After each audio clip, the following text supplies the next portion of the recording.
Leadership in Energy and Environmental Design, otherwise known as LEED, is a rating program for the design, construction, operation, and maintenance of green buildings, homes, and neighborhoods. LEED is one of the most recognized green building certification programs, both nationally and internationally. It was developed by the U.S. Green Building Council in 2000 to provide a framework in which sustainable building practices could be measured. LEED has 5 different rating systems that address various project types. These include building design and construction, interior design and construction, building operations and maintenance, neighborhood development, and homes. Within these different project types, LEED uses a credit scoring system to determine sustainability in 6 different categories: sustainable sites, water efficiency, energy and atmosphere, materials and resources, indoor environmental quality, and innovation in operations and regional priority. The Green Building Council sets minimum scores that must be met for a building to be certified. Certification levels range from certified at the lowest to platinum at the highest. Many believe LEED certification provides significant environmental benefits, as evidenced by the 29 states that adopted either pro-LEED state-level building policy or its equivalent. Green buildings generally look like regular structures, but are designed to have fewer negative environmental impacts, provide a healthier work environment, boost worker productivity, and have lower operating costs. Initially, it provided a focal point for people to start having the discussion. Because before, I think discussions happened, but there was never anything really to kind of bring everybody together in an integrated way. On most projects, you can prove that over time, operationally, you're going to save that money.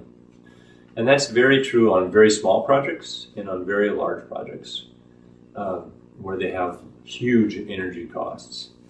It gives you the ability to have a common language. If you've got contractors and architects and engineers and planners and owners, and you say, all right, we all agree we want this building to be energy efficient. That means a different thing to everybody. But if you have a LEED goal that's to a certain standard, then you have a definition and you have a way of kind of checking your progress. It's a consensus-based program. There's hundreds of thousands of people that belong to the U.S. Green Building Council, and anyone who's a company member can vote on everything we do. So it's a long process.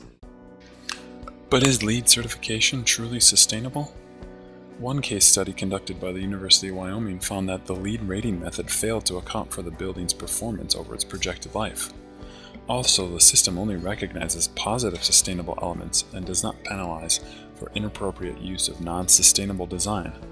There is no method for losing points, so neutral and negative performance are equivalent in the LEED rating method. So we're waiting for somebody who we've never met, who we never will meet. We have no idea what their qualifications are. They're going through all of the documents we've submitted them about the design and the construction, including the energy model, and they're deciding whether we get these credits or not. And we'll just get an email, and they'll say, you got these 10, got a couple questions here, and deny these. We'll do things to get a credit, even if it doesn't make sense for the building. We try not to do that. We advise our clients not to do that, but it's kind of hard to resist if you're sitting at a threshold where if you got 2 more points or credits, you would get gold instead of silver. It also provides some entities with kind of a smoke screen. Well, we went through LEED. It is possible to get LEED certified and not have your building be a very good environmental performer. You can do very little on the energy side and a lot on something else, and you can get LEED certified, but every iteration of LEED has tried to make improvements. Since LEED was created, it has been both hotly contested and widely adopted. This controversy begs the question, is LEED really worth it? Should we continue to use an imperfect system that allows exploitation for private benefit? Or should LEED be maintained because it can provide significant environmental benefits and is constantly improving? You decide.